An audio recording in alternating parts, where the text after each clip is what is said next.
Welcome to the Connectable podcast. The Connectable podcast starts in 3, 2, 1. Crazy, it's almost January, it's almost over. I don't know why that just popped in my head. I don't know either. But yeah, it's a good place to start. Yeah, it's almost over. This month has flown by. Crazy. Yeah, for sure. First month of 2021 is over. Yeah. Almost over. Yeah. And like we talked about in our fourth episode, it doesn't feel a whole lot different. No. Well, because people, you know all the memes. I think we talked about this on one of the episodes. I don't know if it was this or Combine, but all the memes of I can't wait for 2020 to be over. It's like, what you think on January 1st, 2021, all of a sudden things are going to go back to normal. Right. So, Yeah, no, somebody was telling me, and this probably was another meme that went around, but so obviously you have 2020, and then if you think about it, 2021, it's like saying 2021, like they were the winner. I saw that, you know what I'm saying? I know, I had the same reaction. Wow. So. A little slow on my part, but I get it. I got it. No, that's okay. Well, then in my mind started going, it's like, okay, well then you get to 2022, it's like 2020 also, right? This can go on forever. I think so maybe it will actually end in 2023. I think there's really no puns or anything like you can base it off that. I think that's accurate. I was gonna say 2024, but I think 2023, and I don't know why. I don't know. I give it 4 years or 3 more years. I don't know. Okay. I have hopefully no reasoning behind anything I'm saying tonight. Well, yeah, we're recording a little bit later than normal, so we'll see how this one goes. Well, and you've been busy too. You've been a little bit busier than normal the last couple of days. So sorry to everybody who's watching or listening to this. We don't know what's going to happen. It might be worse than normal. This is all you get. So. Yeah. So, and at this point, if you're still tuning in, that's on you. It's not our fault. You know what you're getting. Exactly. So, yes. Get tired, Deb. This is the podcast you get. Yeah. tired, Deb. Which it wasn't always like this, guys. You have to understand that we used to, before the pandemic, we would record a lot earlier in the evening. And so Deb was a lot like fresher, more with it. And now, we don't know. We don't know what's going to happen every night. So in fact, on our other podcasts, we don't do a video podcast. We just do the audio. There's been a couple of times where Deb starts going like this. And then she's basically leaning up against the wall. It's like, oh, she's going to fall asleep in the middle of the episode. This is what Josh, there you go. If you're watching and not just listening this episode, you could see me leaning against. This is what Josh is talking about. Yeah. I just start leaning against my couch. And I know exactly. And I'm looking at my computer. I'm like, am I tilting? Is the camera off? Oh no, Deb's about ready to fall asleep. Well, and I don't realize I'm doing it. And then after you'll be, when we do our recap, you're like, are you okay? You're kind of, I don't know if you're going to fall asleep and then I'm like, oh shoot. And then I realized what I was doing. Yeah, she gets very relaxed. So now with us doing a video podcast, it should make us, sit up a little bit straighter, be more aware of our, I can't like roll my eyes when you make a point. Oh, speaking of which, as I was editing our last podcast with my brother Jordan, if you haven't listened to it yet, please go back and listen to it. It's by far the funniest podcast that we've ever done. And we've done a couple hundreds of podcasts at this point. So definitely the funniest one. And he actually sent me a text he sent me a screenshot of a text from someone. Excuse me. It was on his stories. His Instagram I saw stories. You saw it. Yeah.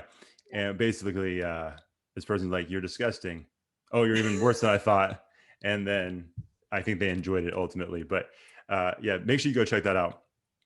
But so anyways, as I was editing that episode, there was a part where you give me a dirty look or a look of skepticism, and I definitely screen grabbed it, and I'll be posting it later. So make sure you guys check out make sure you follow us on Facebook and Instagram and Twitter, because you'll see this look. And I'll say this, it's only a look that someone would give after many years of podcasting. I'll just say that. Why did I give you that look? What'd you say? Oh, does it matter? I can't even remember. I think here's This is what it was. That's I was, always the thing. If a guy does something, the girl goes, "What'd you do? yeah, Why you're did you right. make her mad? Why did you give you that look? You did something." You're right. You're absolutely right. It's like, My first yeah. response was because I couldn't remember. Now I do remember. It was because I was getting ready to make fun of you. That's basically it. And I think you Oh, knew well, as I was starting down that road, it's like, oh, I know where this is going to go. It's going to come back at me somehow. So uh, I will have to send that to you at some point. In fact, I'm going to do it right now. And so I'm not going to show the people because I think they need to see it for themselves on our social media. But yeah, it brought me a lot of joy. I'm going to say that. and So therein lies our professional. What did we call ourselves? Co-friends? We're co-friends. we're co-friends. Yeah, we're Co-friends. basically co-friends because I said that one time and then I looked up the definition of co-friends, and it's basically your friends with people you're coworkers with. I just got the text. I'm sorry. It's pretty good, right? That's pretty good. It's pretty good. And it didn't take much effort. Like, it's not like I had to find the perfect frame to do it. Like, that was you gave me a decent look and a decent window to capture that shot. So I held that look for a while, like you're saying. yeah, For like a few good yeah, solid second. yeah. Yeah, it's also really funny too. Going back to our previous episode with Jordan, if you guys go look at the clip that we posted on all of our social media, one of the funniest parts to me is your expression. I'm not gonna share the story because I just want you guys to go back and listen. But there's a middle part of the story where he basically explains what he does. That kind of sets the whole story off, and your look kind of goes from. And you have this look on your face like, oh, he actually did that. It's one of my favorite parts of the video.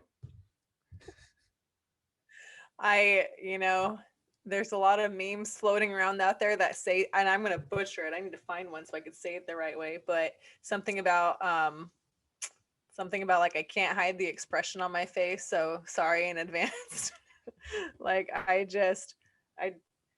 do. I think it's because I teach teenagers, and the things that they say and do, like I just can't hide my expression. And then that way, like, it's almost like a signal. Like, I look at them and they're like, oh, okay, maybe I shouldn't have said that. So, sorry. That's No. That's that. good. I think that's why. Yeah, I want to say this, and we won't go into details, but I think you're not giving yourself enough credit because there is a specific podcast that we've done before on or a specific episode on our other podcast that got a little bit weird, and you held it together quite well. Oh, I did. Okay, good. Yeah. Well, that also comes with teaching teenagers. I also have to keep it to get. It's like a fine. It's like a. So you can't wait. Hold on. See, so you can't keep it together, but as a teacher, you're really good at keeping it together. So you're normal. Her reactions are normal, people. That's basically what she just said, because I feel like you said both things. We're very confused. I mean, it's late. This is what you get tonight. That's Yeah. it. That's all you get. Yay, everybody. Yay. So that being said, we should probably just get started. Yes. And Yeah. That's what makes sense. So what are we talking about today? Speaking of Uh-oh. Oh, just keep talking. You disappeared on me. I can still hear you. Oh. Give me a second. Hold on. I Keep talking though. Yeah, I'm assuming this is recording all of it. I was gonna say, just, as the night goes on, I'm a little less passionate as I am when we're in person, and earlier in the day when we used to record, when it was still daylight. Right. So that being said, I think it's a good episode, or a good night to talk about passions and creativity. Yeah, for sure. This podcast, and and Combine as well, it's definitely a passion of both of ours, and it gives us a chance to be creative, to plug into our creative outlet.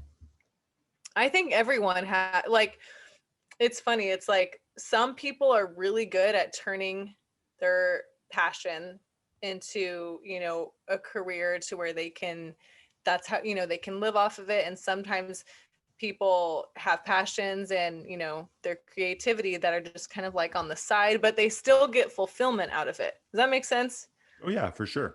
Yeah. So it's an interesting thing. Like, and then how does one, how do you find your creativity and what, you know, how, what you're passionate about, and how do you start doing it? Like, how do you tap into it? Like, it took me a long time to realize that my passion and my creative outlet, like on the side, is writing.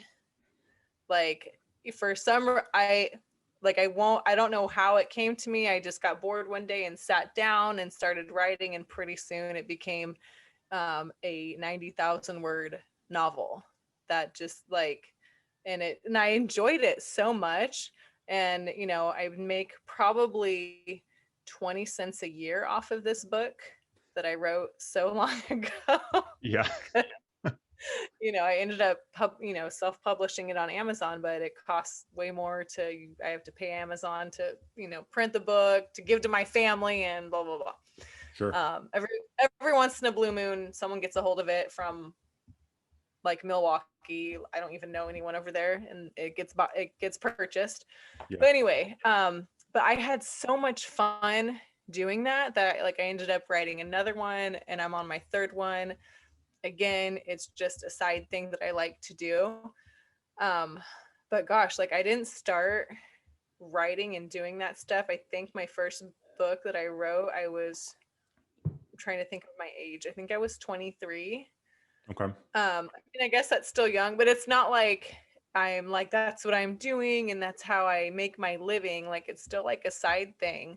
Mm-hmm. But I guess my whole point is in that I know that there's a lot of people out there, you know, and me being one of them, like, how do you turn that into a living so that you can focus on it and, like, you know, spend more time on it?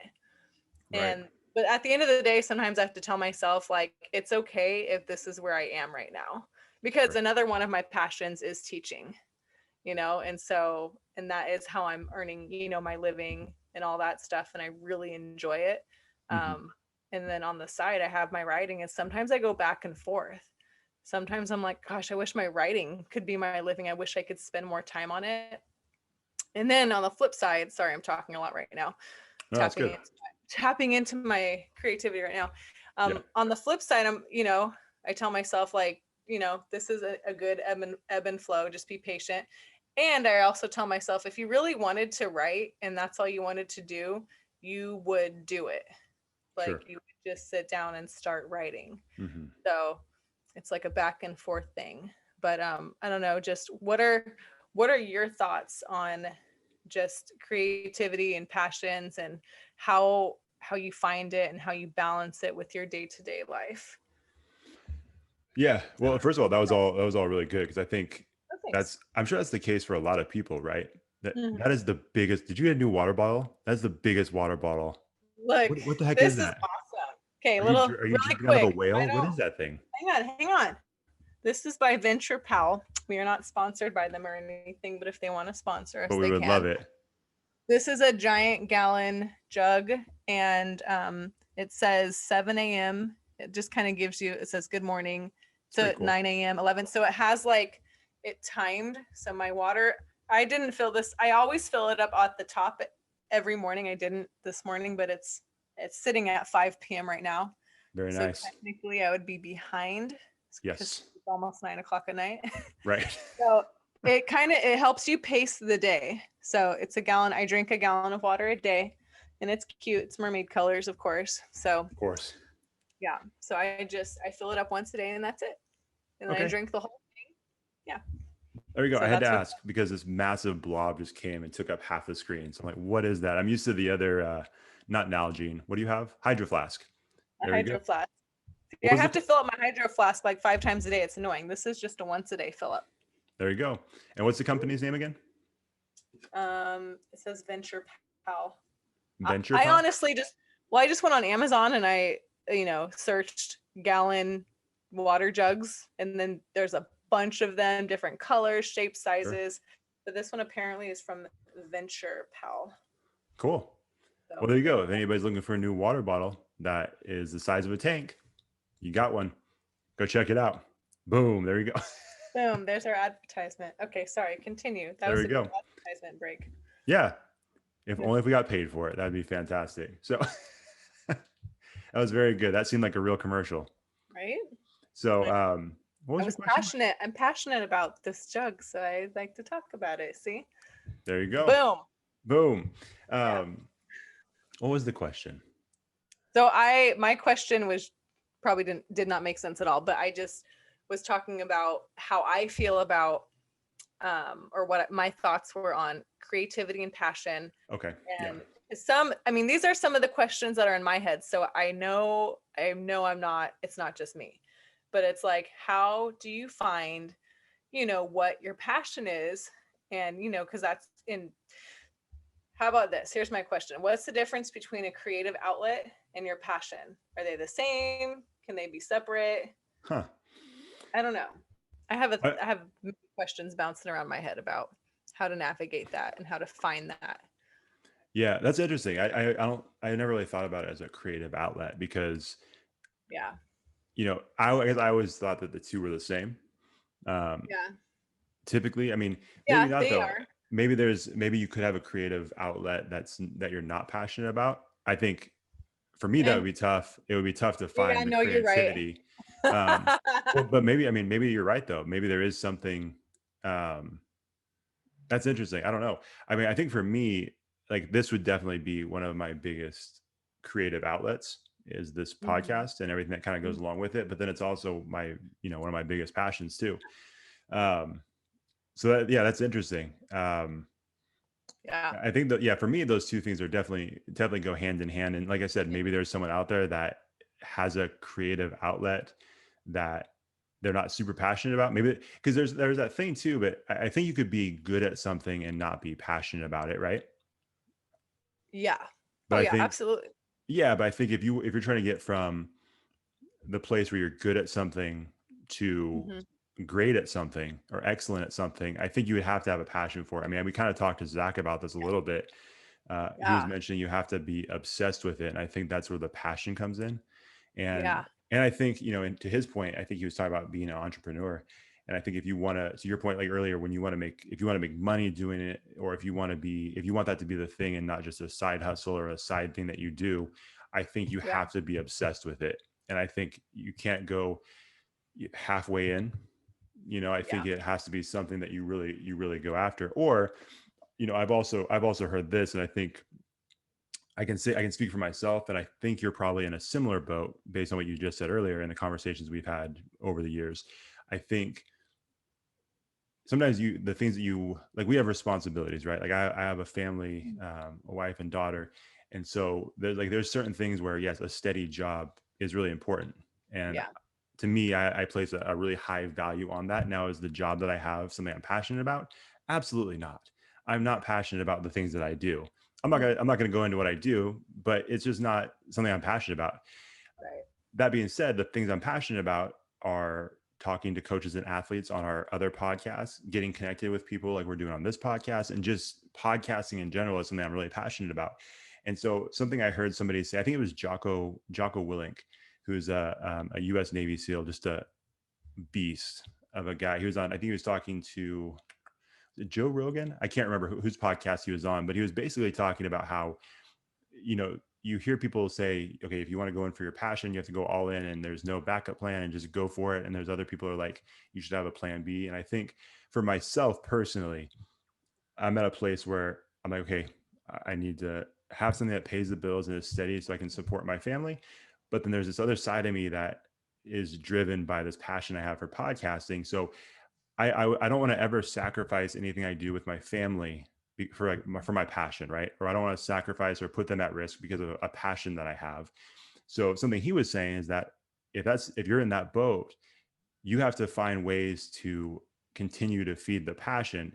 And that might mean, hey, doing the thing that you're passionate about super early in the morning. And you may have to wake up earlier than everybody else. You can do it in off times where you're not spending it with your family or you're not going to work, or doing those other things that you're responsible for, or maybe you have to stay up really late at night, or, you know what I'm saying? There's things like that I think that's how I feel like we're a place where I'm in.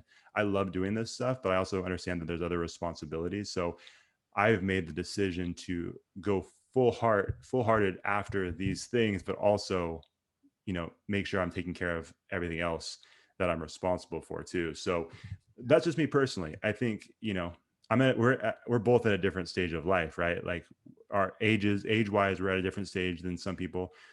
Some people, if you're younger, you might be able to do that. And the responsibility you have, you're probably at a perfect age to go after it and go chase that thing full on without, you know, having to worry about some of the other things. I'm personally just not in that place. And some people may disagree with that, but that's just what I feel is the best for me. Yeah, I definitely think every situation is different.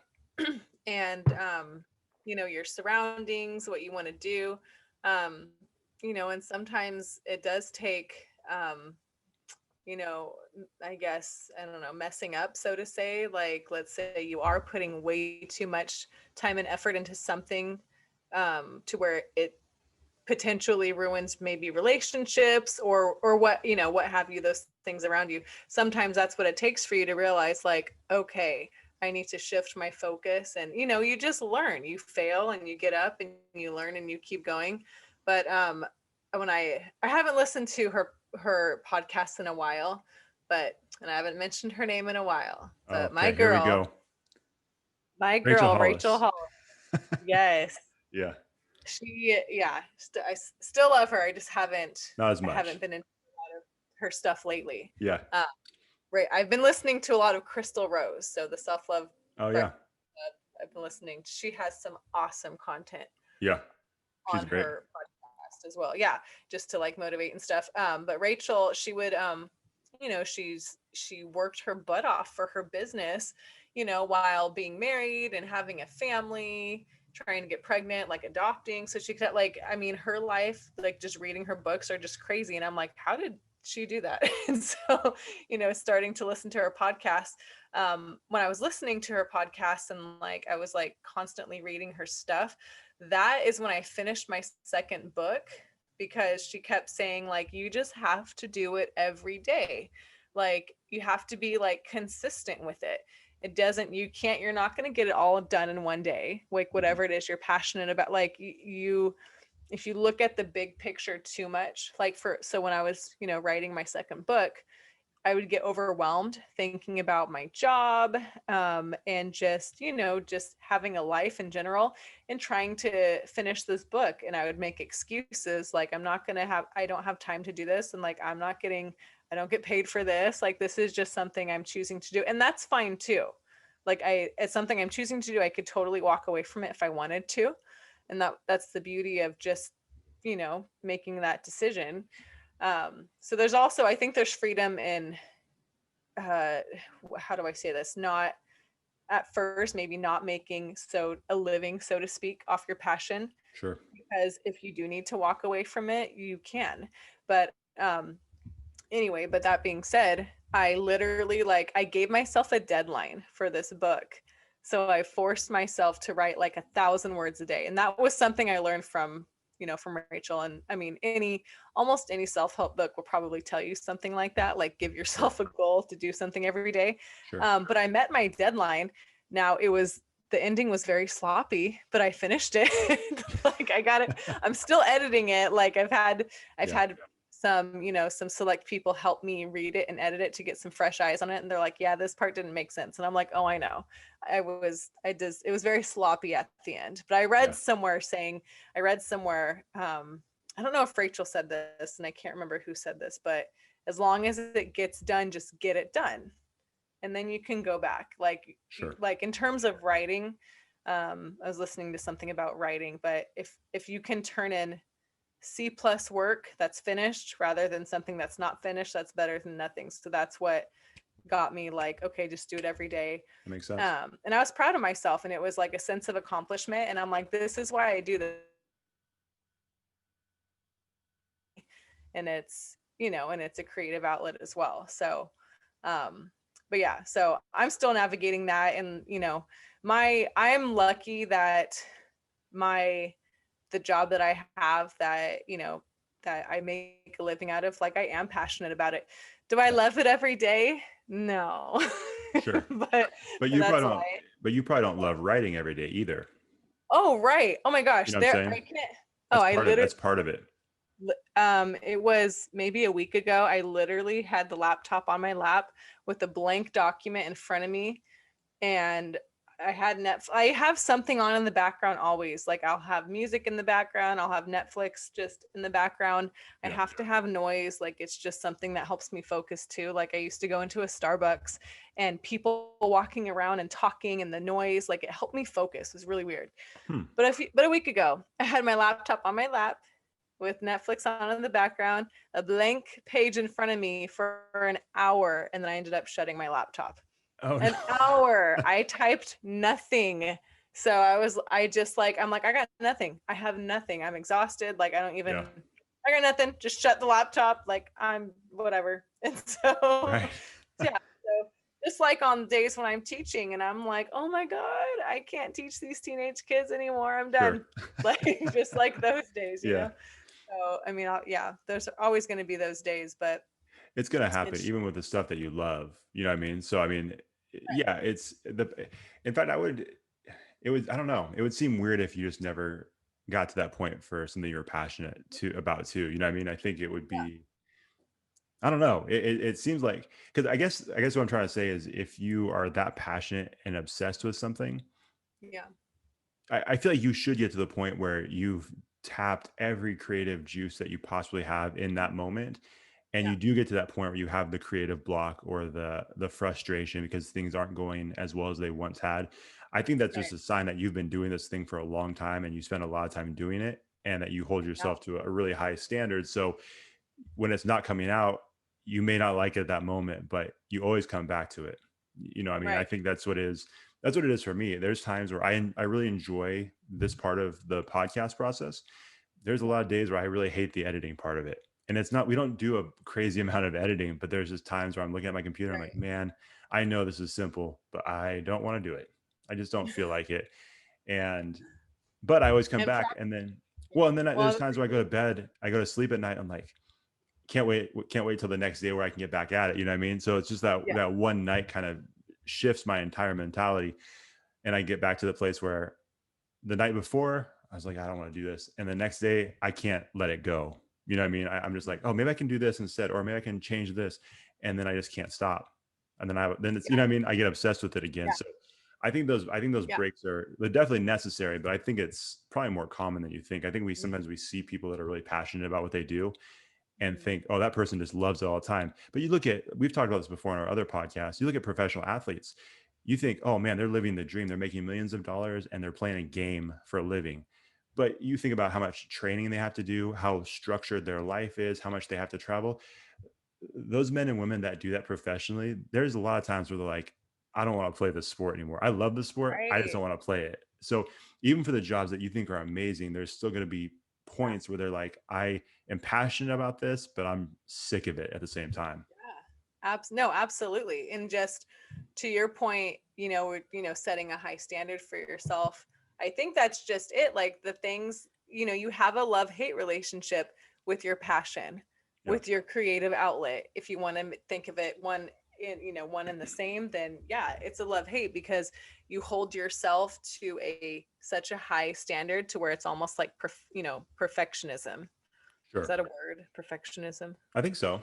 It sounded right to me. It didn't, I wasn't getting ready to make fun of you at all. So I think, Thought I just made it up. Okay, perfectionism. yeah. So, and it's fun. What's funny is so the other night, I was just visiting my sister, and that's why I've been doing all the driving around and stuff. But we were watching a Disney documentary of just how the parks, Disneyland was made and how it came about. It started. I didn't get to watch all of the series, and Yeah. I can't. I mean, I think it's on Disney Plus. I don't remember what. I'm sure anyone can find it, but started off like how Walt, had a dream, blah blah blah, and how the Disneyland park in Anaheim was built, way back Oh, in the 50s, and just yeah. but just the struggles that it went through. So if no one knows the history of how Disneyland was made, obviously we know how successful it is today, you Kind of know, big. Yeah. with this kind of big, right? Yeah. But just things like the documentary showed Walt's like what his thought process was. He totally went all in on it, but how much pushback he got, how long it took to actually build the park. Like on opening day, it was a nightmare. They called it like Black Sunday or something, because it was like Murphy's Law. Everything that you could think of went wrong on the first day of the park opening. Sure. And at one point, while they were building the park, the documentary was saying how Walt Disney was saying, like, I am so scared. Like, he would have days of like, yes, we're doing this, and this, and he would push people to like work, work hard and do that. Like, he had such a high level of like perfectionism, and then the next day he would like get scared. Like, I don't think this is gonna work. This is not going to work. It's going to crash and burn. And then they had an awful first day. So just like stories like that, of course, and then there's all kinds of stories to where if you think about it, any story that someone put like their passion and creativity in it, there was failures written all over it while they were doing it. So I think there's definitely, and obviously that's an extreme case, Disneyland. not everybody can be Walt Disney and do what he did. That's for yeah. But in terms of just knowing that at least if he had that love-hate thing going on and how things went wrong and he failed and he had to pick it up and try again, it at least hopefully that gives hope to, everyone else that's gonna, and that's gonna happen to them too. Oh yeah, for sure. Yeah. Well, I think the perfectionism thing is an interesting point too, because you listen to a lot of like self-help, self-love type podcasts, right? So I imagine that part of it, that struggle, is the perfectionism and trying to be perfect. But I also feel like when it comes to creativity, that is something that pushes you to be excellent at whatever craft you're doing. You know what I'm saying? And maybe I'm wrong about that, but I feel like you almost have to separate that perfectionism.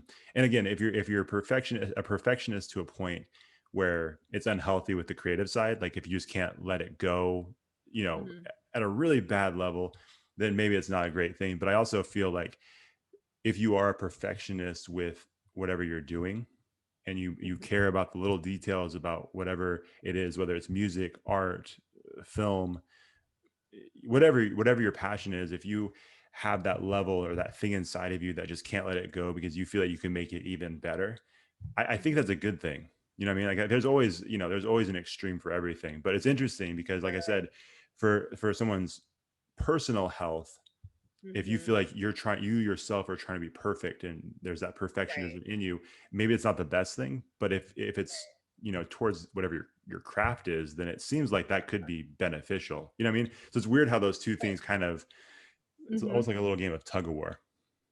Oh, absolutely. Like, a lot of people can, and myself included, like being guilty in the past, people can misconstrue perfecting their craft, like you said, to tying that to their self-worth. Like, just like me, like if I, me having that blank page in front of me that one night for an hour and shutting my laptop, obviously in that moment, like I was frustrated just because I knew that obviously that I didn't do anything. So like my perfectionism on my craft was like, whatever. But at the same time, I didn't look at myself and say, Deb, as a person, what's wrong with you? It wasn't, in the past, I may have done that, and a lot of people get that confused and, they don't give themselves enough grace in terms of like, yeah, like that, I could have written a sentence at least, come on, so I tell myself that, but I also am not saying like, what's wrong with you? You're worthless. You know what I'm saying? Like, so a lot of people can tie that together, and that's where it can definitely get unhealthy. So being able to separate what you do versus who you are. And we've talked about it on the combine before with athletes, when they leave their sport, they lose a sense of who they are because that was their craft, right? Right. Their sport. And Yep. so sometimes they have a hard time separating the two. Like your sport is not who you are, your sport is what you do. Right. And so it doesn't say anything, you as a person, that's different. And Sure. so, Yeah, and I think the same thing goes for whatever you're passionate about too. I think it'd be oh, for easy to sure. get Yeah. lost in that, and then well, like just like you were saying with Walt Disney, Mhm. there was probably weighing heavy on him because he felt like his success or failure was gonna it's his, right? Like Yeah. it's his venture, it's his Mhm. project, it's his passion, and if he fails, then that's going to weigh heavy because it all points back to him, and if he Right. succeeds, then it all points back to him. And so I Mhm. imagine that who knows, I can't put myself in that man's mind because you know I didn't know Well, him, but um right. I mean, like you wonder if that played a part too. I'm sure he dealt with some of that stuff as he was building his empire, where it is now. It's just wild. We actually, I don't know if you've seen that movie Soul, the new Pixar movie. It's Uh-uh. it's really good. It's crazy how, you know, so my wife and I both love Disney movies and we love the Pixar movies. And it's wild when you go back to Toy Story, the first Toy Story, and see where they are at technologically and creatively, Right. to see where they're at with this movie Soul. It's crazy how much, like, it's always the first thing I think of when I think of creativity is like people like Pixar and people who work at Pixar, because just the attention to detail, the talent that they have is just Yeah. insane to me. Wow. And they just Yeah. keep, that's the crazy thing too, is that you get to a point where, and I'm sure, I don't know if they feel this way, they probably don't because they keep putting out amazing work, but sometimes you think, okay, you see one of their movies and you think, man, I have never seen anything like this, I don't know how they could possibly top this. And then the next time a movie comes out, they somehow, both visually and creatively, somehow top it. And I think it kind of goes back to this idea of, you just keep, you put a bunch of well, it's like the whole point of this podcast, right? Being more connectable and connecting with people. It's awesome when you have a passion for yourself, or a passion of yours that you go after and you spend a lot of time doing. But when you start getting around other people who have similar passions, then all of a sudden that passion, there's something like that synergy that's created where it just kind of explodes, right? And then all of a sudden the amount of creativity that comes out of that is even greater, because you have multiple minds that are kind of working, moving in the same direction, and figuring out these things, and then putting this incredible product on the screen. It's pretty cool. um Yeah. so that being said, do you have people that you get around that help you become more creative, or maybe put something out there that you didn't think about and then it sharpens you creatively? Does that make sense?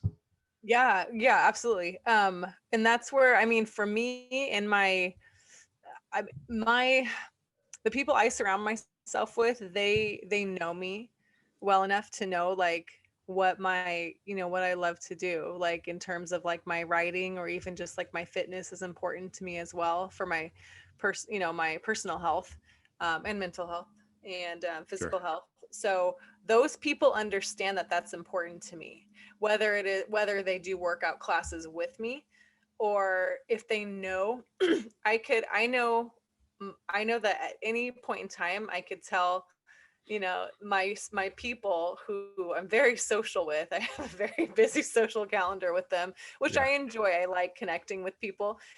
I know that I could at any point tell them I'm not talking to not talking to anyone, but like I'm not going to hang out with anybody for a week Yeah. because I'm going to write. I'm going to sit down and write my book. I know that I would not, they'd be like, okay, like Sure. go do your thing, we'll talk to you later, just because they know that that's my passion. And I do know I have people in my corner that if I were to ask them like, hey, I'm giving myself a deadline, would you mind checking in with me every week to ask me how my writing is going? Like I've had to do that before too, to help keep myself accountable. And I've had friends who they would check in and say, hey, how's your writing going? And I'd be like, oh, I didn't write today. Like, not that, obviously like I need to be my own, person to push me, but the people that are in my life, they know what I'm passionate about and what's important to me. And that's important, to surround yourself with people who will push you to be your best, or at least help you if you ask them, and for them to be understanding. Right. So, and of course, just the podcasts I listen to, those are my people too, right? Like, Sure. even though they don't know me, although now I'd like to think that Crystal Rose and I are besties. Yeah, So we had her on. We had her on our other podcast. It was like 111 or 112. I can't remember which one, but yeah, uh, it, it was a big moment on for the Deb for combine. sure. Oh, that was She's so very fun excited. talking to her. I I know. We'll I have hope this is to. okay to say, but even when we first logged on, probably about 10, 15 minutes before the podcast, Deb was like, Uh-huh. no, you actually texted me earlier in the day with some ideas for some questions we could ask. And you're like, you know what? I'm getting kind of nervous. I'm like, oh, that's the first time you've ever said that about a podcast guest.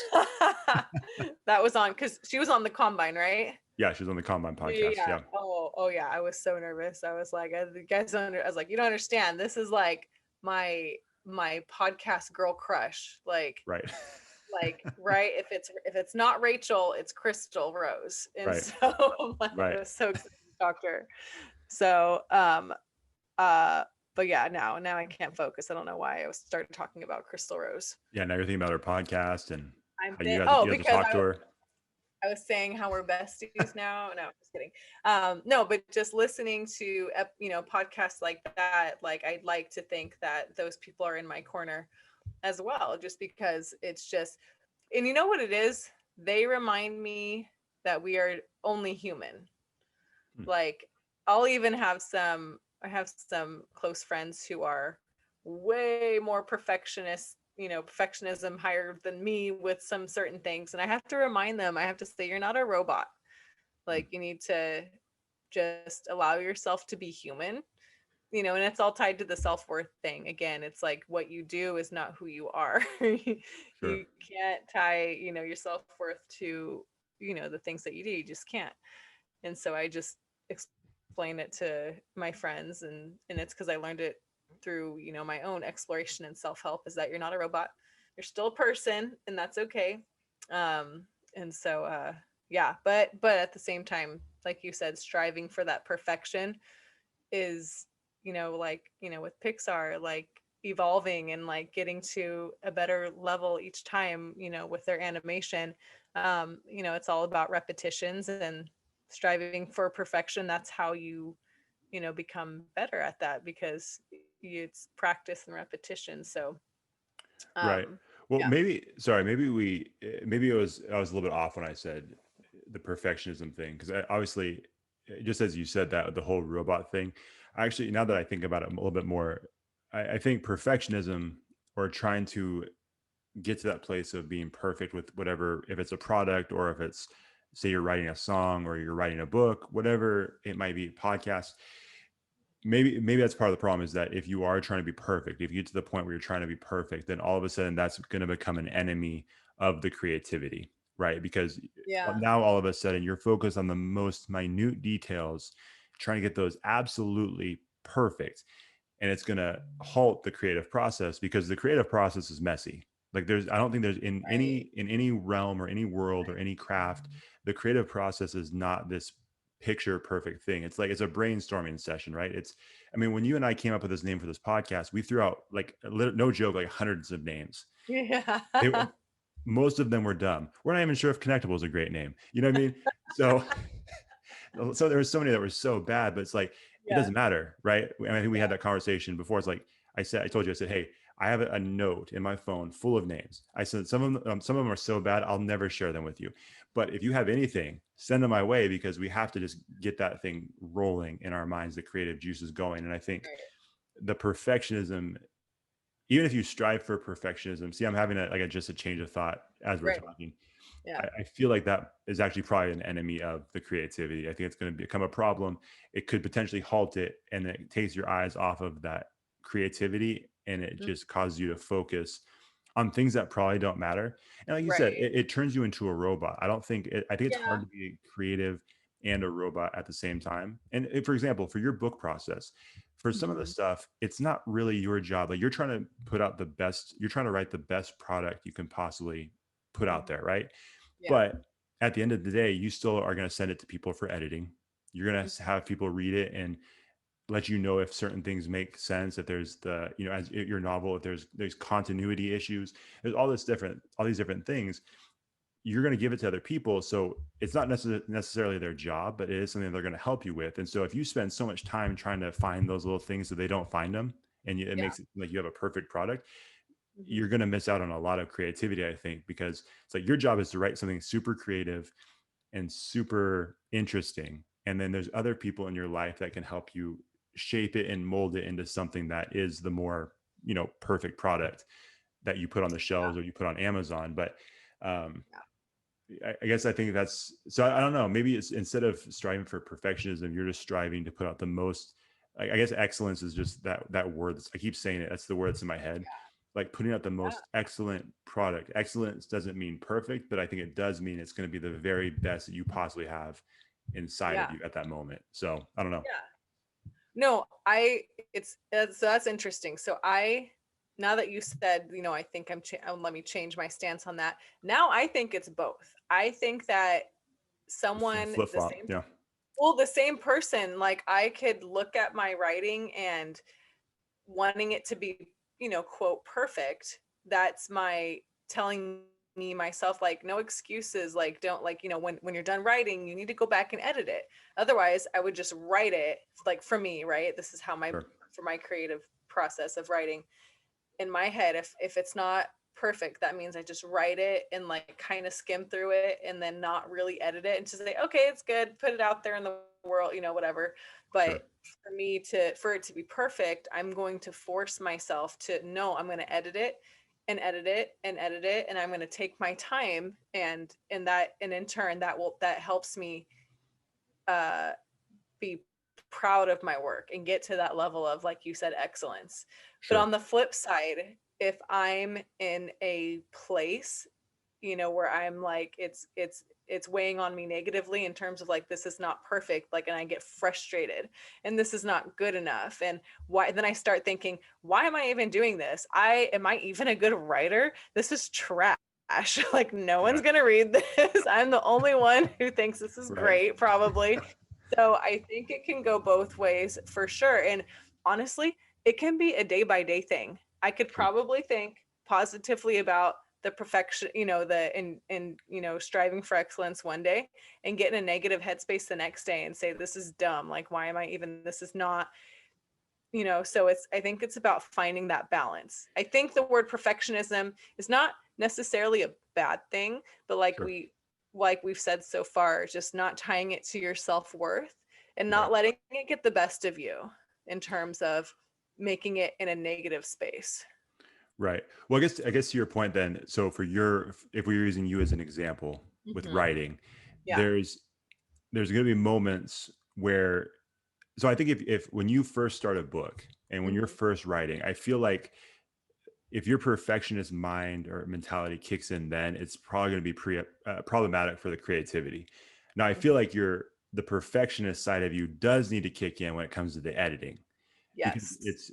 the writing of it, the story you're telling, the characters you're developing, Mm-hmm. that's where the creativity comes from, right? And how you put the pen to paper and the type of story you're telling. I think if you're trying to make every detail perfect in that moment, then I think that's going to hold up the story and it's going to hold up the true creativity from coming out. Yep. Now, if you're just like, yeah, the editing process, it'll be fine, that would be reckless and dumb. You know what I mean? Because like, Yeah. well, Oh, you misspelled like 800 words in this thing, yeah. and you Right. just, you know what I mean? It would be, or you use like this three names for the same character at different points of the book. Like, did you forget their name in the middle of the book? Like that would be problematic. So, Mm-hmm. and maybe that's the case with, I don't know. I'm not a musician, but maybe if you're writing a song, you got to Mm-hmm. just get it out, let the creative juices flow. And then as you start fine tuning things, Mm-hmm. that's when the perfectionist side needs to kick in and say, okay, there's certain things like the way it sounds, the way I master this track has to sound a certain way. Otherwise, it's not going to even get to the point where people can feel it, because they're going to be Right. so distracted by how crappy it sounds and Yeah. how, unorganized everything is. So Right. maybe that's what the balancing act is. Like there's a place you can't, you can't let the perfectionist side of you um, deter the creativity, but you can't let the creativity, push out the perfectionist side when it's needed. Like those two things kind of work hand in hand. And again, I keep going back to you because you are the writer. And when you write a book, like you can't have an editor be super creative. Like it's not going to be beneficial to you at that point. You just need them. It's more of, it's not a science, but kind of like there's certain rules that you kind of need to follow. Like you should probably spell things a certain way. You should probably punctuate correctly. You know what I'm saying? And so Yeah. whoever's doing that for you, or if you're doing that yourself, like if you do that first edit and you write it and then you start editing it yourself, like you do have to kind of switch hats, right? You have to say, okay, Absolutely. the creative part that's done. Now I need to fine tune it and make it a polished product. So maybe the two things go hand in hand. You know, maybe they're not the enemies of each other. Absolutely. Business partners. You know what I mean? Yeah, no, absolutely. Like, and like you said, like, so I have to be my own editor, but I mean, I am lucky that I can toss my work over to some friends who are willing to, take time to read my questionable novel. But What do you mean questionable? Meaning, again, I'm like, I don't know, does anyone even like this? But at the end of the day, you made fun. it sound like it was like one of those like romantic Oh, novels, you know what I mean? Like where like you see at the grocery store where like the dude's like just jacked and it's like shirts, like a white linen shirt on the beach. Oh yeah. Like, Like one of those, like the trashy romance novel that you find in the Rayleigh's like magazine section. That's exactly what I thought of. Is that what you're doing? No. Ginger Spice. Well, my what? Ginger Spice. It could be a whole series. Anybody who's not aware, that's Deb's Instagram handle, Ginger Spice. Yeah. And you know what? I feel like creativity is flowing right now. Like I might have just come up with like it might be your Walt Disney idea, just like a whole series of books called Ginger Spice, or that could be the main character, and then I don't know, it could be like called the Spice Rack, something like that. Okay. Yes, and you're giving me lots of great ideas. Thank you. I'm just saying it could be like it could be like a box set. This is not, so this is, you're not Spice. gonna, I'm not gonna have to like give you a cut on the payments I receive from all these great books and series I'm gonna write now, right? Because you thought of that. No. If one day if I find out that you wrote this series of books and I see it with my own eyes on the bookshelf at a grocery store, that's the only payment I need. I'll be good. Oh. I'm gonna basically make fun of it to people. It's like, look at this trash that's on the bookshelf. Buy Ginger Spice. That's gonna be my, what is it when authors use a fake name? What's that called? I don't even know what that's called. I'm blanking.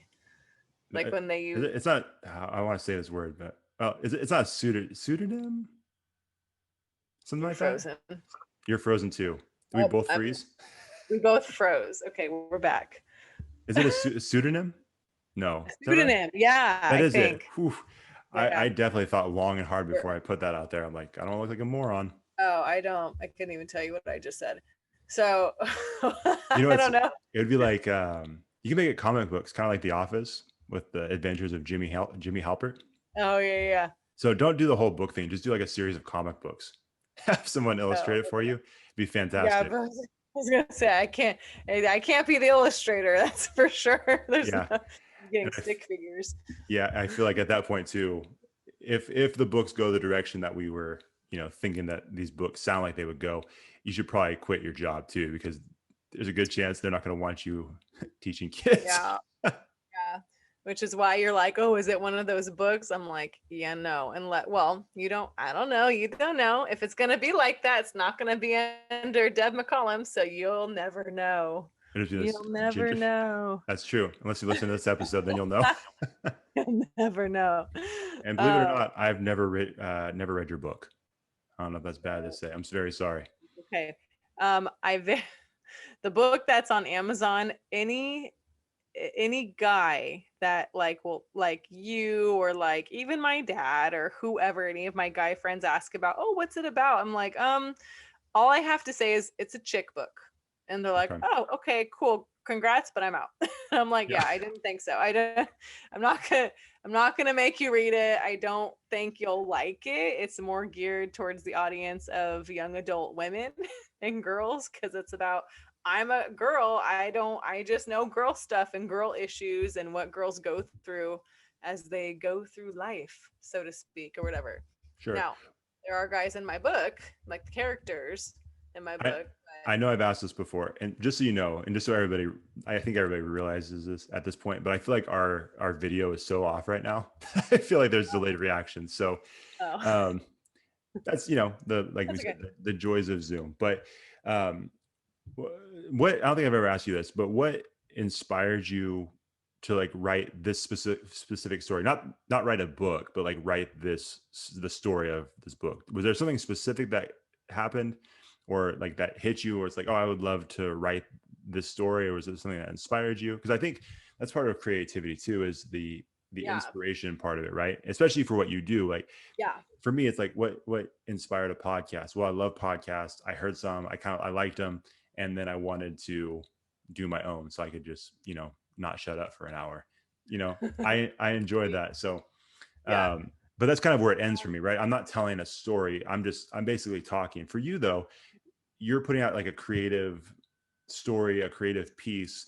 And so I'm just curious. I don't think I've ever asked you that before. If the details of this stuff um, So, were so inspired by my something. so my first book, the one that I've self-published, again, this I started writing this book 10 years ago. So back, and I have a favorite author. I haven't read her books in a while, but her name is Melody Carlson. And I started reading her books when I was in high school myself, and she writes books anywhere. I mean, she writes books from, for young girls to young adults to adult women, like just a vast like array. But what's interesting about her, I mean, all of her stuff is pretty PG, maybe PG-13, like there's nothing crazy in there. Um so it's never, sometimes, I mean, you can only read so many trashy books and then they get old. And so so this it was nice Okay. just to read something, something different. And so, but her books were totally just like real life things that girls and young adult, young women go through. Hmm. Got like from everything, like going through peer pressure in high school with girls, and like, girls being, trying to live up to what their best friend who is gorgeous looks like, just like self-esteem, self-worth. Sure. And then all the way up until young adulthood, to where they're trying to like be perfect, and like I have to, finding the guy to get married and like having the kid. Like there's just so many. I think I fell in love with her writing because it just like hooked me, because I'm like, oh, I like the I felt like I could relate Sure. like to all of her stories in some way, shape, or form. And it did change my way of thinking as I went through high school and like went through, some hard times. And I've shared on our other podcast, but I don't know if I've shared on this one yet. But so my mom has passed away when I was in high school, right? So it was just me and my dad, and my sister was away to college, so I was just living with my dad my senior year of high school. And you know get I mean, bless him, but I just felt I didn't want to put my girl burdens on my stuff on him. Yeah. So I just kept reading these books. And now granted, I'm not trying to say that you just need to read books, fiction books, and that's like good enough. I'm definitely a huge believer in getting help, elsewhere, therapy or whatever you need. But oh my gosh, like it just made such a huge difference. So anyway, long story short, um, 10 years ago when I started writing this book, um, I don't know. I don't remember quite what prompted me, or like what, I don't know. I can't even like think. I just started like thinking of a story, like kind of like her books. I wanted Sure. to write, I'm like, I want to write like Melody Carlson. Like, I just want like, and I think at that point I had read all of her books, and I was waiting Yeah. for a new book to come out. Like, no joke. I read all of her books. And I think I was just bored. I was like, there's no more books. I'm going to write one. Interesting. I'm just gonna make a story. Yeah. And so and I took real places that I've actually been to. I've took the story in and of itself and how I thought of it. I don't know. I can't even tell you. It's just something that Interesting. is, I don't know. Yeah. I just loved, you know what it is I love first anytime I'm writing, and this is I won't talk about this long, but I start developing the characters first, and I literally will write a character's name, or maybe name, I change it sometimes, who they are, every single detail down to what they look like, what color hair they have, what color eyes they have. These are their hobbies, this is what kind of personality they have, this Yeah. is what kind of clothes they like to wear, like literally everything about that character. And then I tried to make up a different character that's like the opposite of them. And then I'm like, okay, and then here's the enemy of the book. Like, I don't know, that stuff is fun for me. I Yeah, just it's like, awesome. it's almost, yeah, I sound like a weirdo, but it's almost like they're my imaginary friends. So that's how I start writing a book, is I think of the characters first, Yeah. and the storyline just kind of follows once I get to know the characters and the people that I create or whatever. I don't know.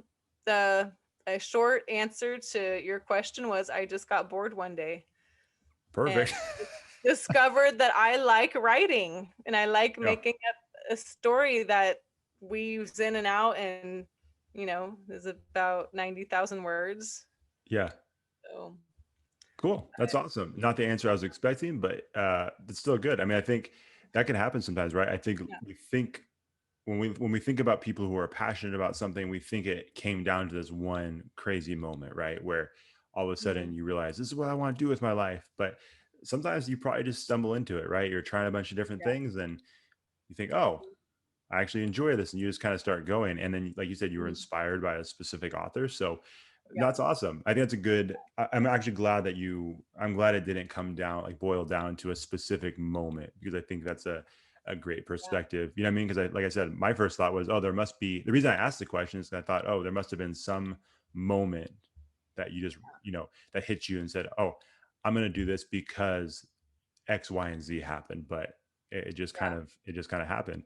Well, and I think everything you were saying about how the details of the characters and their interests and the interweaving of the story that shows exactly what we've been talking about. That's why you're passionate about it. That's why you're good at it. I think actually, I don't know. I don't even know if your book's good.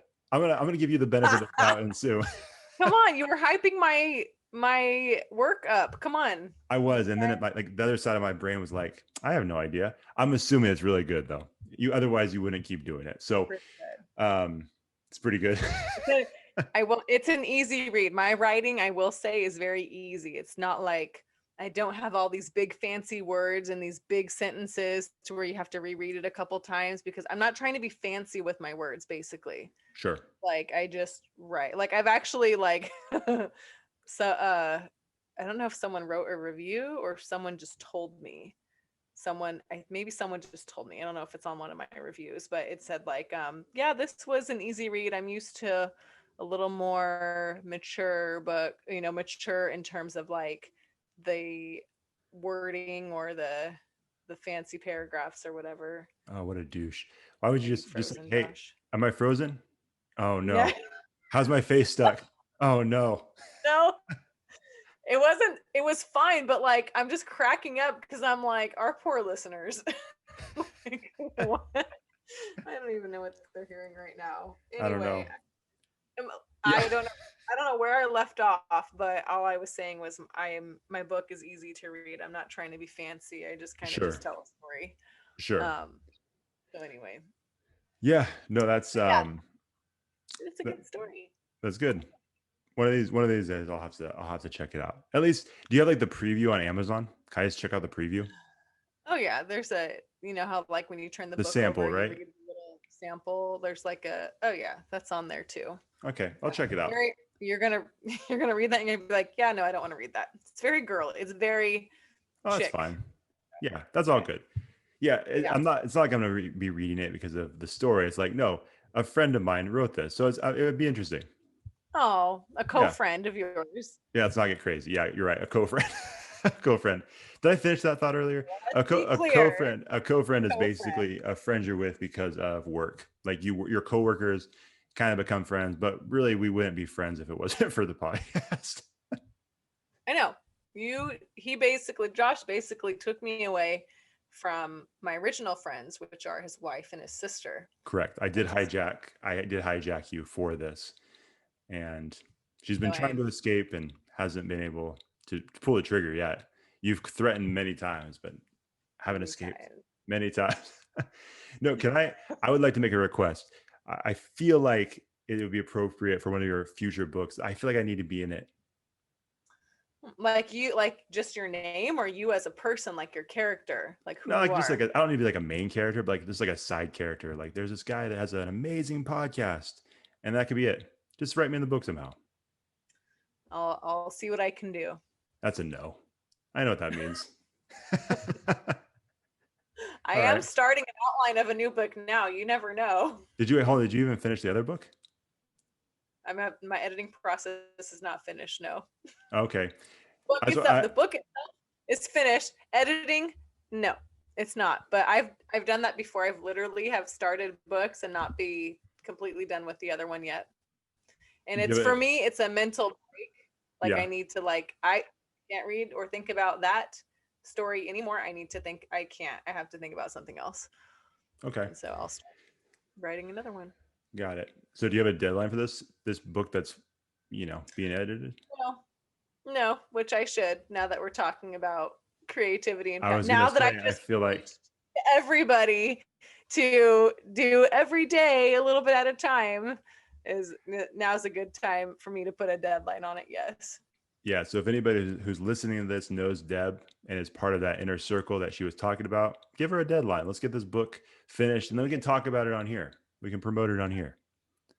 Right. Yeah. But I'm not going to promote a book that's in the editing process. This is nonsense. What are we doing? I know. Yeah. I know. So as far as anyone's concerned, I only have one book out there then. Just one book. Okay. One that's on that is finished. All right. Well, then what's it? Have you even mentioned the name of the book? What's the name of that book? Called Chasing Hope. Let's get Deb to 50 cents instead of 20 cents like she's been talking about. Let's bump up those royalties. Yeah. It'll pay for the print job itself to money it takes to print the book and send it out. Perfect. There we go. I was going to say before we wrap this thing up, I was going to mention that when you were talking about, going to this idea of deadlines or not just deadlines, but putting yourself in a corner, basically. I think you mentioned that earlier. It was really interesting because I remember have you seen the show Breaking Bad? No, I haven't. I'm like the only person on earth probably that hasn't. I heard it's really good. It's amazing. And I think, you talk to a lot of people and they consider it one of the best shows of all time, in some circles. And I remember as that show was wrapping up, I was listening to podcasts about the show and they had the showrunner on these podcasts and he was kind of explaining some different things. And something I thought was really interesting as far as creativity was he was saying that there were some moments for certain episodes where they would basically write the end of the show and then give it to their writing team and say, like, we're painted in a corner. We have to make it to this point somehow. And it's a crazy situation, but how do we get from point A to point B when I've already written point B? And so I thought that was just really interesting because they're like, it forces the creative team to say, well, we don't have a choice. We can't just start writing something and then wherever it takes us. We have a very specific destination and it might be a crazy wild ending, but we've got to get there somehow. And he said that's something he gave credit to as far as why the show was so well written is because they would do things like that to get the very best out of out of their writing team, which I thought was pretty cool. It's interesting, and I'll say this one last thing about just my creative process with that is that I actually did that for my first book, the book that's out. I had not to the detail, like down to the detail, but just the ending in general. Sure. And maybe that helped me. I don't know. But the book that I'm still editing, that we'll say is still in the editing process, I had no idea. I had no clue how it was going to end. No clue. I basically had the middle portion, like the exciting, like the, what's it called? Like, I don't even know the term for, I don't know why I think I'm a writer, but like the climax of the book? Climax of the story. Okay. Yeah. I had the climax in my head. I should write this book for you. I need help. I don't know. So anyway, but let me write a chapter. See what happens. Go for it. Go for it. I Okay. could use all the help I can get at this point. And we'll just put it in the book and don't edit it. Just see if it makes sense. We'll see how. Okay. It could be a Good. completely different book in that chapter. It's like, what am I reading? Yeah, it'll just keep it exciting. I think It's better so. than what I have now. So, That's not true. I know it's not true for a fact. That can't be true. So sorry, I didn't mean to interrupt you. It's okay. But that's interesting. I didn't even. That's crazy. No wonder it was such a good show. Yeah, I think so. And I mean, I know I think a lot of TV shows and movies do that type of thing, right? They film the end first, and that way it gives you the destination. But I think his point was they wrote something just like a wild, crazy ending that left their writers thinking, I have no idea how we're supposed to get here. It's like, well, that's where we got to go. That would be so fun. Yeah, I love that. I think so. Fun for me. Well, because it puts the pressure on, right? You have no choice. You have to, because if you don't, then the whole thing falls apart. So I think I thought it was pretty cool. Now I'm gonna watch this show. I know I know I'm the only one. I've probably lost some listeners at this point, but I gotta watch it now. Yeah, we don't care about that though here, do we? Because in episode, I think 4, we were talking about movies that we haven't seen, and we've both seen or haven't seen movies that most people would be like, "Are you kidding me?" I don't care. I know. Yeah, so it's all good. I've never seen Game of Thrones or Harry Potter or Lord of the Rings. For anybody who's catching up, and I have no plans to. I'm sorry. Okay. Well, see there. Lord of the Rings. Same here. I'm never watching that. Have no desire. I have no desire. Yeah. I don't get it. And the Game of Thrones thing too, I'm not going to watch it ever. So people have tried to convince me. It's like, it's amazing. No, I'm sure it's dope. I don't feel like it. I just don't. I don't like dragons and stuff. Not my thing. But that's the only part I liked about it was the cute dragons. That's it. Well, yeah, but you're into mythical creatures like mermaids, so that makes sense.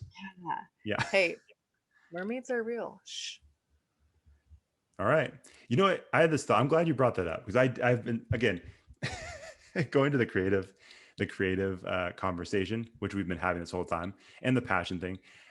One of the things that I've told you before is if I run, sometimes if I'm driving by myself, that's when the creativity really goes for me. Mm-hmm. And so I might have a frustration with something that I'm trying to accomplish. And then I'll go out for like a 5-mile run.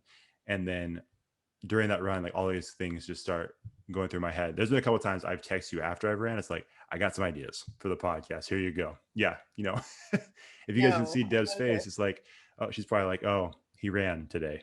Because now he's sending me all these texts that I didn't really feel like talking about right now.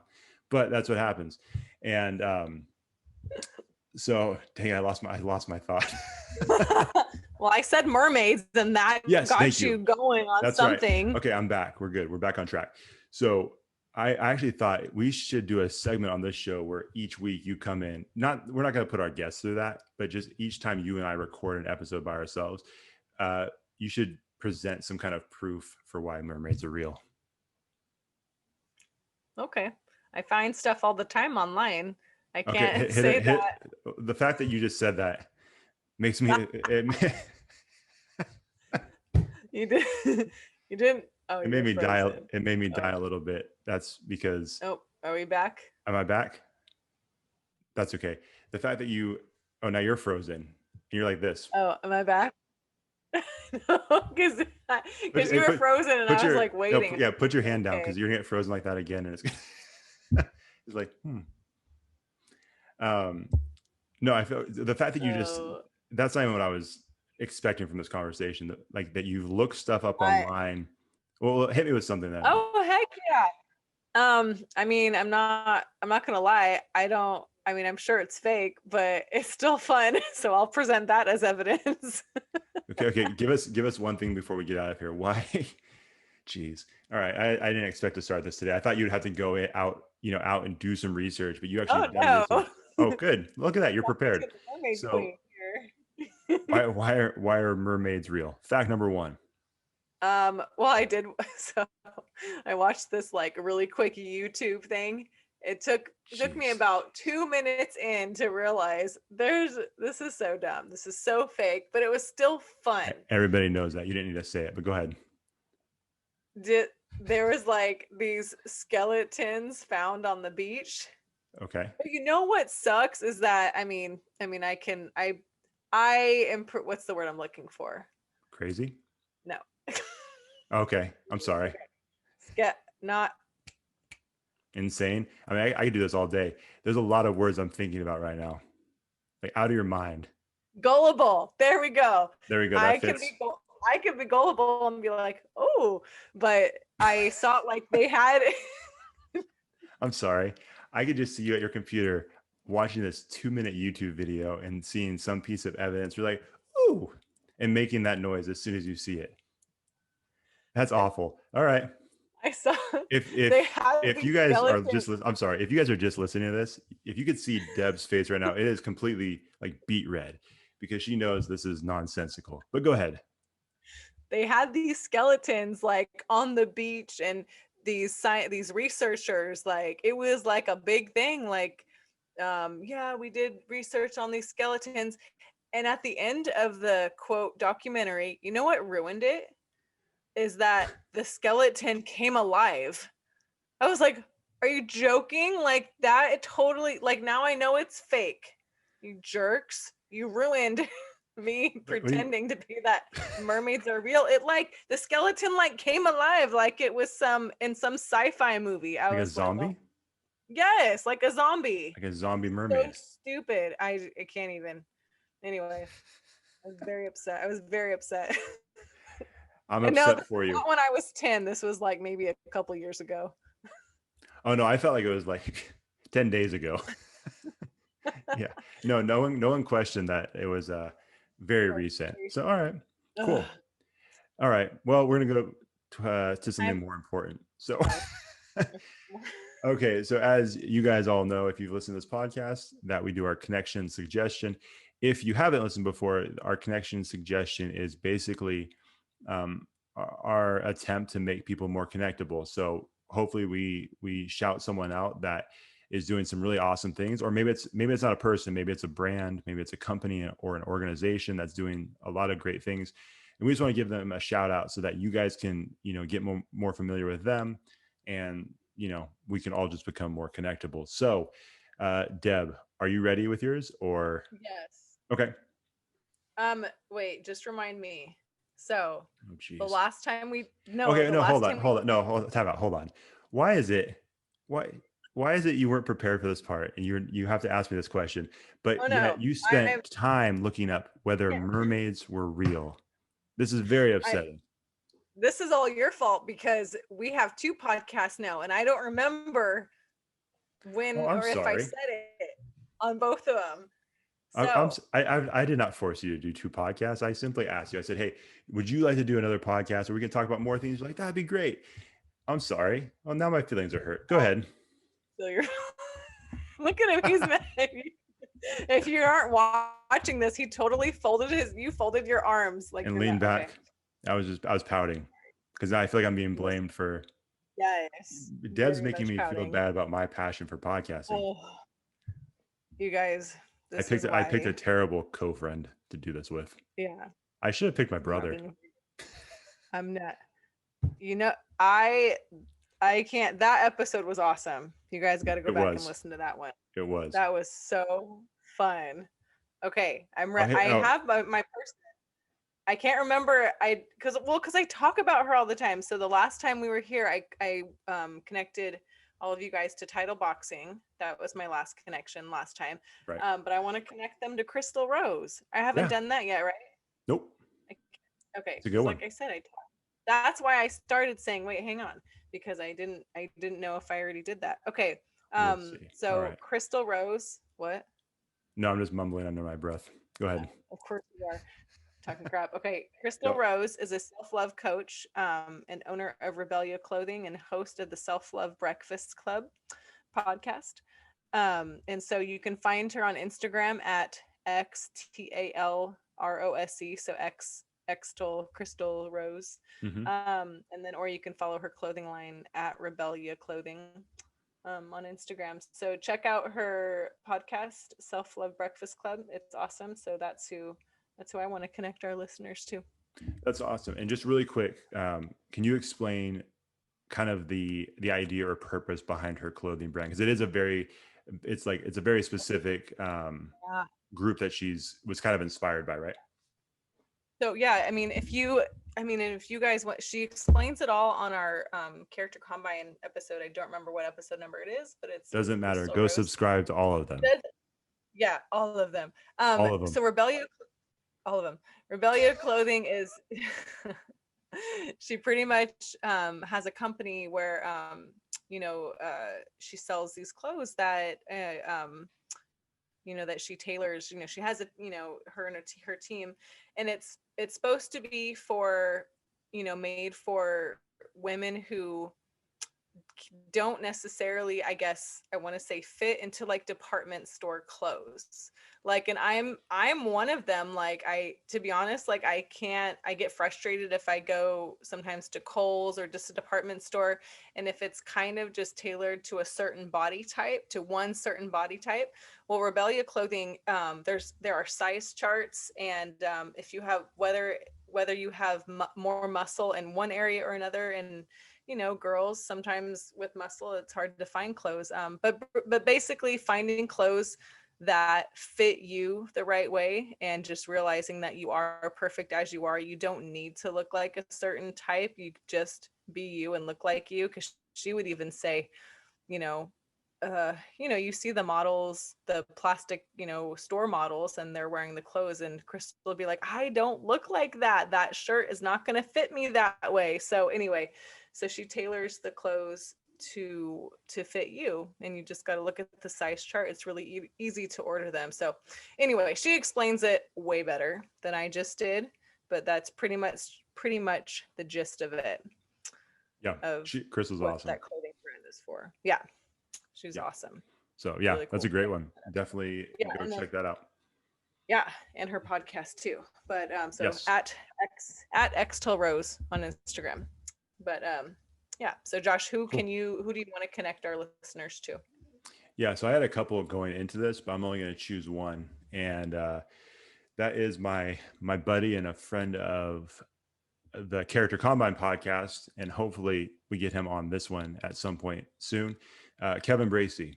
Kevin is a motivational speaker. He's been a friend of mine for, I think, man, I want to say like 10 years now at this point. And yeah, just an amazing guy. Is a motivational speaker here in Sacramento, and is just amazing at what he does as far as motivating young people. I mean, he speaks to everybody, but he's been doing a lot of really cool stuff and shifting what he's done, or what he typically does for students, because normally he would be doing full school assemblies or multiple school assemblies during a day, or his Each One Reach One program that he does with, a group of students at these different schools all throughout Sacramento.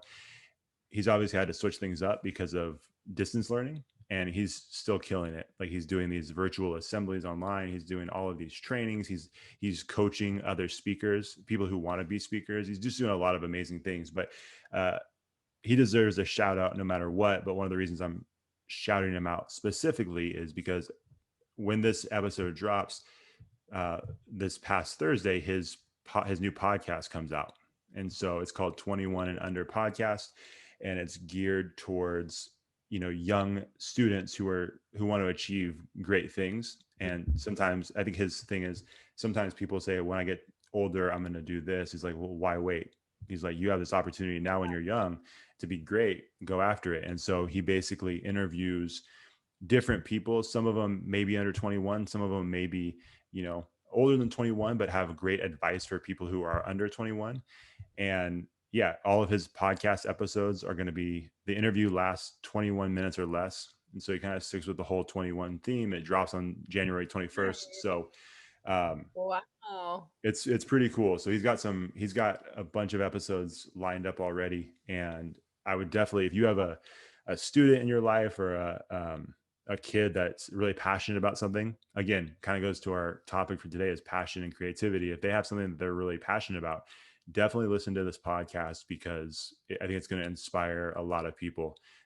His first episode, the one that just dropped, is actually with his daughter, Kendra J, which is pretty cool, because, and I don't know if Kevin mentioned this on when he was on the Combine podcast, but his daughter is a dancer and a musician, but she was dancing, for a while and trying out and getting no. And then her first big gig or big job was going on tour with Beyonce, the Formation tour. And then she's been on tour with Drake and Migos and a bunch of other people. Sweetie, right. Yeah. And so it's pretty crazy. So, if you're someone that's young and wants to learn how to pursue your passion, regardless of the challenges, I would definitely check out that first episode. So, like I said, 21 and under podcast, subscribe to that for sure. And follow Kevin. He's got some really cool stuff to share all the time. So it's my guy. Yes. Awesome. Follow Crystal Rose and Kevin Bracey, and you guys your lives will be much better. Trust me. I agree. Yeah. You'll get some motivation. You'll get some clothes that fit really well, and some more motivation from her podcast. It's that 5 minutes was probably better than anything we did this entire podcast. Basically, us referring. People who are listening are just going to be like, you guys just fast forward to the last 10 minutes, and that's all you need to listen. Just get the suggestion and then get out of here, because nothing else in this entire. I don't even know how long we've been podcasting. Usually, I have an idea, but this is the latest we've gone in a while. Yeah, without a mess up. Usually, yes. We've had some of those where it's like, oh, it's super late. Well, it's because we messed up 3 times. Yeah, we had to start over 3 times. Yep. Not tonight. Not today. You're not going to win today, Zoom. All right, Deb. where can they follow us?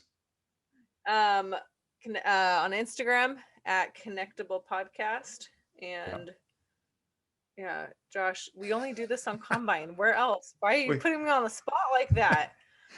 I kind of forgot you don't do this one because you don't know.